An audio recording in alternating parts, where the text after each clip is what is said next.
Welcome to Let's Speak the Word. Today I will be talking about knowing who you are. Knowing who you are. And I would like to read from John chapter 3 from verse 25.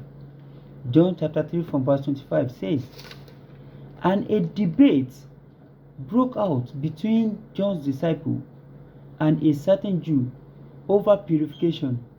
Verse 26.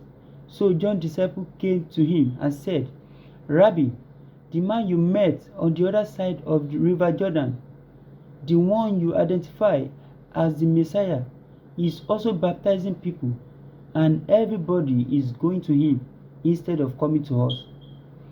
Verse 27. John replied, "No one can receive anything unless God give it from heaven." Verse 28. "You yourself know how plainly I have told you that I am not the Messiah. I am only here to prepare the way for him." Verse 29. "It is the bridegroom who married the bride, and the bridegroom friend is simply glad to stand with him and hear his vow. Therefore, I am filled with joy and success. I am filled with joy at his success." Verse 30. "He must become greater and greater, and I must become lesser and lesser." Knowing who you are. In life, it is normal for people to tell you about other people's success. It is normal for people to compare you with others. It's very normal. But when you know who you are, you won't bother yourself about that. Now, John the Baptist bothered less about what his disciples said to him because he know himself. He know his purpose of living. And when he see Jesus becoming successful, he said he's filled with joy. You can only be happy with other people's success when you know who you are. When you know who you are, you won't feel with jealousy. Let's read James chapter 4 verse 6. James chapter 4 from verse 1 rather. James chapter 4 from verse 1 says, "What is causing quarrel and fight among you? Don't they come from the evil desire at war within you?" Verse 2. "You want what you don't have, so you scheme and kill to get it. You are jealous of what others have, but you can't get it, so you fight and wage war to take it away from them. Yet you don't have what you want because you don't ask God for it." Verse 3. "And even when you ask, you didn't get it because your motives are wrong. You want only what gives you pleasure." Can you see this? When you fail to know who you are, that is when you go to war. And that is major issue we are having in the world today. The world keep going to war because many fail to realize who they are. Many fail to understand God's purpose for their life. Many fail to accept what God wants them to be. And they try to go to war against others, trying to kill.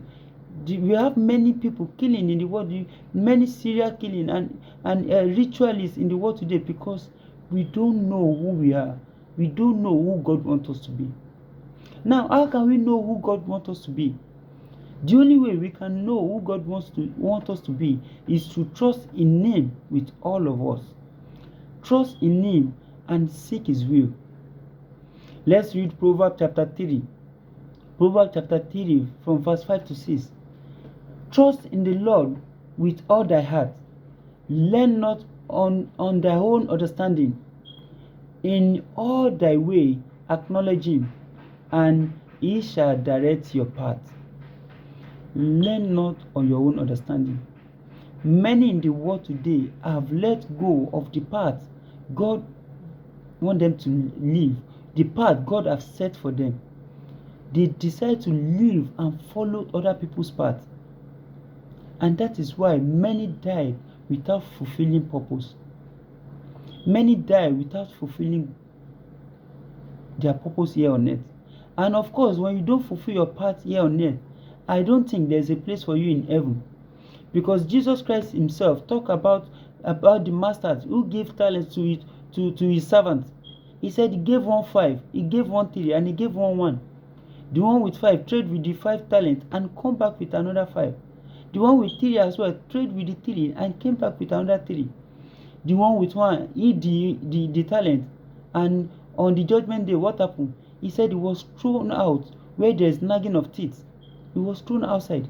So same thing happens in heaven. If you want to have a place with Christ, then you must trade with the talent he gave to you. That is staying on the path, knowing the purpose of your living and fulfilling that purpose. When you fulfill that purpose, then what happens? You have peace. Peace comes to you. Let's read John chapter 16, verse 33. I have said these things to you, that in me you may have peace. In the world you will have tribulation, but take heart, I have overcome the world. So which means if you are still fighting war today, and if you still don't have peace in you today, it's because you haven't realized who Christ wanted to be. It's because you haven't realized who God wanted to be.